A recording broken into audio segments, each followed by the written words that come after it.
नमस्कार दोस्तों। स्वागत है आप सभी का हमारे YouTube चैनल में। आज का वीडियो हमारे पिछले वीडियो का ही अगला भाग है।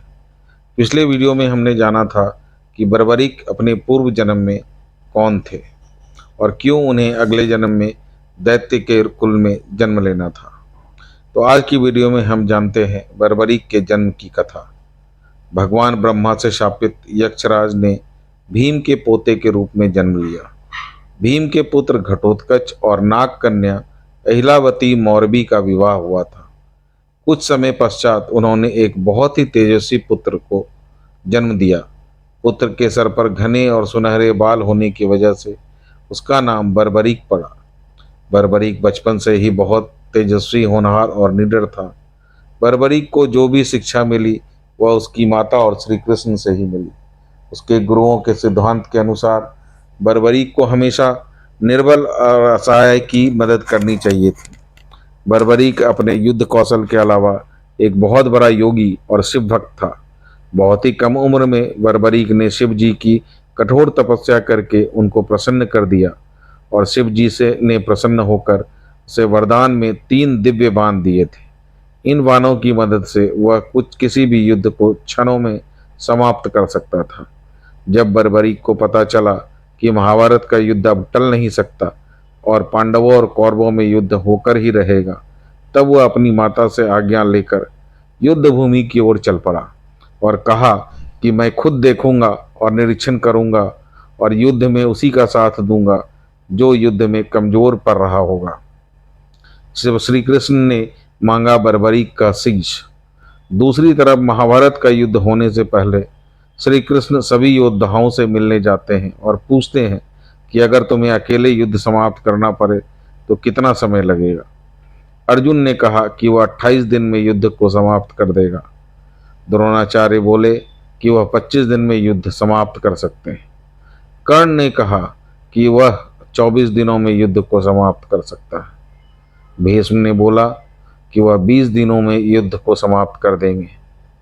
यह सभी योद्धाओं ने के उत्तर जानकर कृष्ण चिंता में पड़ गए, क्योंकि उन्हें बर्बरीक की विद्या के बारे में पता था। वह यह जानते थे कि बर्बरीक के पास 3 दिव्य बाण हैं और वह युद्ध भूमि की ओर चल पड़ा है। तो बर्बरीक से मिलने पहुंचे कृष्ण, क्योंकि कृष्ण स्वयं बर्बरीक के गुरु रह चुके थे। जो वह बर्बरीक से मिलने पहुंचे और उसके पास पहुंचकर भी यही प्रश्न किया। बर्बरीक ने कहा कि वह युद्ध को कुछ ही क्षणों में समाप्त कर देंगे, लेकिन वह सिर्फ हार रहे पक्ष का ही साथ देगा।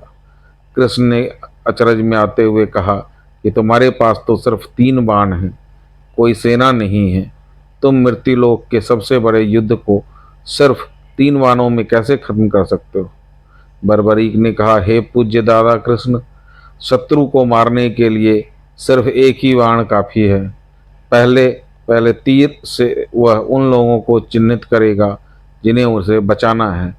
दूसरे बाण से वह उन लोगों को चिन्हित करेगा जिसे वो मारना चाहता है, और तीसरे बाण से मारने के लिए चिन्हित लोगों को का वध करना और करके वह मेरा बाण वापस अपने तुनीर में आ जाएगा। कृष्ण जब लेते हैं बर्बरीक की परीक्षा, कृष्ण जी ने उनकी बात को परखने के लिए उससे कहा कि अगर वह पीपल के इस पेड़ पर जितने भी पत्ते हैं सभी को भेद कर दिखाए तो वह मान जाएंगे कि बर्बरीक की उसकी परीक्षा स्वीकार कर लेता है। वान को धनुष पर लगाकर आंखें बंद करके मन ही मन शक्ति का आह्वान करता है। यह देख कृष्ण ने तुरंत एक पत्ता अपने पैर के नीचे दबा लेते हैं। बर्बरीक आंखें खोलता है और वान छोड़ देता है। वान क्षण में से भी कम में सारे पत्ते को भेद कर कृष्ण के पैरों के पास आकर रुक जाता है। बर्बरीक कृष्ण से पैर हटाने के लिए कहते हैं, हे कृष्ण, मेरे वान को सिर्फ पत्ते भेदने का ही निर्देश मिला है, मैं आपके पांव को नहीं भेद सकता। इसलिए कृपया अपना पैर हटा लीजिए, जिससे कि आपके पैर के नीचे दबे पत्ते को उसका बाण भेद सके। कृष्ण को चिंता सताने लगी कि अगर किसी वजह से कौरव युद्ध में हारने लगे तो बर्बरीक कुछ ही क्षणों में अपने दादा जनों पांडवों का वध कर देगा।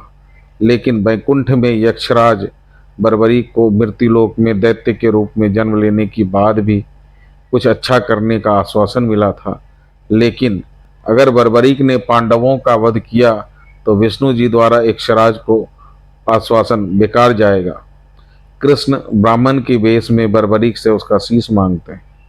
अगले दिन श्री कृष्ण एक ब्राह्मण का रूप लेकर बर्बरीक के पास आते हैं।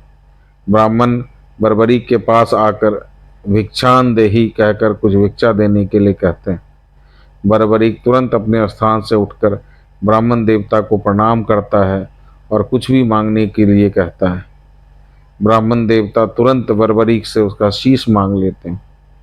बर्बरीक भी अपना शीश देने के लिए तैयार हो जाता है, लेकिन एक ब्राह्मण किसी का सर मांगना बर्बरीक को समझ में नहीं आता और वह ब्राह्मण देवता से विनती करता है कि वह अपना असली रूप दिखाएं। ब्राह्मण देवता तुरंत श्री कृष्ण बनकर बर्बरीक के सामने आ जाते हैं।